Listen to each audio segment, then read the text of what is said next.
Numéro 1, le casting aurait pu être bien différent. Comme beaucoup d'autres séries, vous me direz, oui, c'est vrai. Alors pour faire court, dans les Frascott, Nathan aurait dû être Lucas, Lucas aurait dû être Nathan, et Ellie aurait pu être Brooke. Mais Bethany Joy Lenz n'a pas été retenue pour le rôle de Brooke, et Ellie avait été jouée par une autre actrice lors du pilote.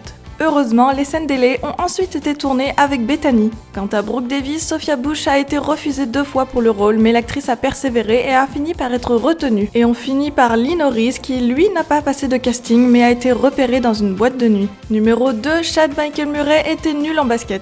Avant d'obtenir le rôle de Lucas Scott, l'acteur n'avait en effet jamais touché un ballon de basket de sa vie. La production a même fait appel à une doublure pour certaines scènes de match.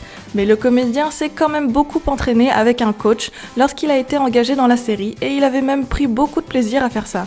A contrario, son partenaire James Lafferty avait lui joué au basket depuis son enfance et avait même fait partie d'une équipe au lycée comme son personnage. Il n'avait donc pas besoin de doublure lui. L'acteur très sportif est même ceinture noire de taekwondo.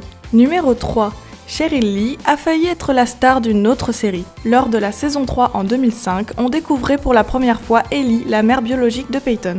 Mais un an avant, l'actrice avait été prise dans une autre série et avait même tourné le pilote, mais avait finalement été remplacée par l'actrice Brenda Strong.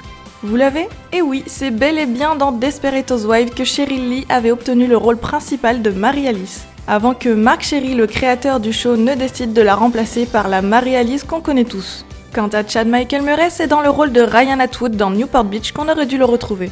Le rôle principal du show lui avait été proposé, mais le comédien a décidé de décliner l'offre pour intégrer le casting des frères Scott. Numéro 4, le couple Nathan et Ellie aurait pu exister dans la vraie vie. Nathan et Ellie, c'est le couple emblématique de la série. Alors oui, il y a des hauts, il y a des bas, mais il reste quand même l'histoire d'amour la plus solide de la série, vu qu'elle dure pratiquement les 9 saisons.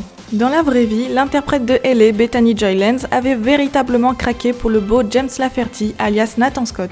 Mais ayant 4 ans de plus que lui, l'actrice n'a jamais osé tenter quoi que ce soit.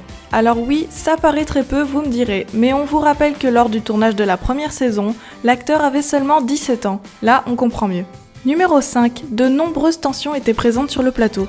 Oui, le tournage a parfois connu une ambiance plutôt compliquée. Premièrement, le couple de Brooke et Lucas existait dans la vraie vie puisque leurs interprètes Sophia Bush et Chad Michael Murray se sont mariés aux environs de la saison 2. 5 mois après, des rumeurs sur une possible tromperie de la part de Chad avec la star Paris Hilton avaient circulé et le couple a rapidement divorcé. Inutile de préciser qu'après ça, les ententes entre les deux acteurs n'étaient plus très cordiales. Cependant, les showrunners de la série ne les ont pas épargnés puisque le duo a dû enchaîner avec le tournage de la saison 3. Oui, cette même saison où Brooke et Lucas se remettent ensemble et sont plus amoureux que jamais. Les acteurs ont tant bien que mal mis leur rancœur de côté et ça a été très difficile, mais à l'époque on n'y a vu que du feu. Aujourd'hui, Sophia Bush, traumatisée par cette histoire, commence doucement à en parler, ayant évité le sujet pendant des années. L'actrice a également pris la parole récemment pour dénoncer les abus de Mark Shawn, le créateur du show. L'homme fait l'objet d'une accusation d'harcèlement sexuel contre 18 femmes ayant travaillé sur la série. C'est d'ailleurs la raison du départ d'Hilary Burton au bout de la 6e saison. Allez, pour vous aider à vous remettre du numéro 5, on vous rassure, il y a aussi de très belles amitiés qui ont vu le jour sur les frères Scott. Ça sera notre numéro 6. Dans l'ensemble, les acteurs s'entendaient vraiment bien. C'est le cas notamment de Sophia Bush et Hilary Burton, meilleures amies dans la série comme dans la vraie vie.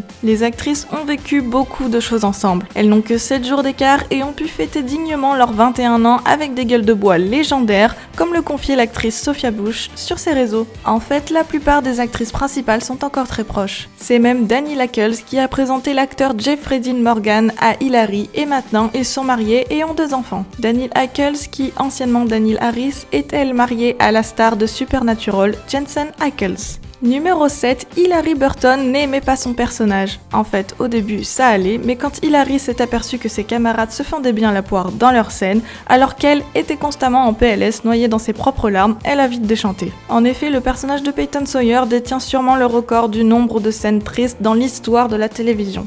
La comédienne en était frustrée de ne pas pouvoir rire comme ses collègues et avait fini par être saoulée de son propre personnage. Pourtant, ça a toujours été le personnage préféré du créateur de la série et dès le début, Lucas devait finir avec Peyton. Désolé pour les fans de Brooke et Lucas. Numéro 8, le gymnase du lycée a une histoire. Les scènes de basketball sont en fait tournées dans le gymnase qui a vu naître Michael Jordan. En effet, la légende du basket a bel et bien dribblé sur ce terrain lorsqu'il était à l'école. Quant au terrain dans le parc, le River Court, il avait été spécialement créé pour la série et a donc dû être détruit à la fin du tournage. Numéro 9, le Vierge pour la vie était en fait une idée d'Hilarie Burton. Dans la saison 4, Brooke et Rachel intègrent un groupe de Vierges pour la vie au lycée. Et à la base, c'est une idée d'Hilarie Burton, et pour cause, l'actrice avait été membre d'un groupe similaire quand elle était lycéenne. D'ailleurs, les t-shirts de la série sont identiques à ceux que portait la comédienne. Et enfin, numéro 10, une histoire d'amour improbable est née sur le plateau. En parlant des Vierges pour la vie, on voulait aussi vous parler de l'actrice qui interprète Erika, la leaduse du groupe. Catherine Bayless a en effet rencontré pendant un temps l'amour sur le plateau des frères Scott, et c'est avec l'acteur Paul Johansson alias Dan Scott, le père diabolique des deux frères. Si aujourd'hui ils ne sont plus ensemble, le couple avait pas mal surpris à cause de la grande différence d'âge.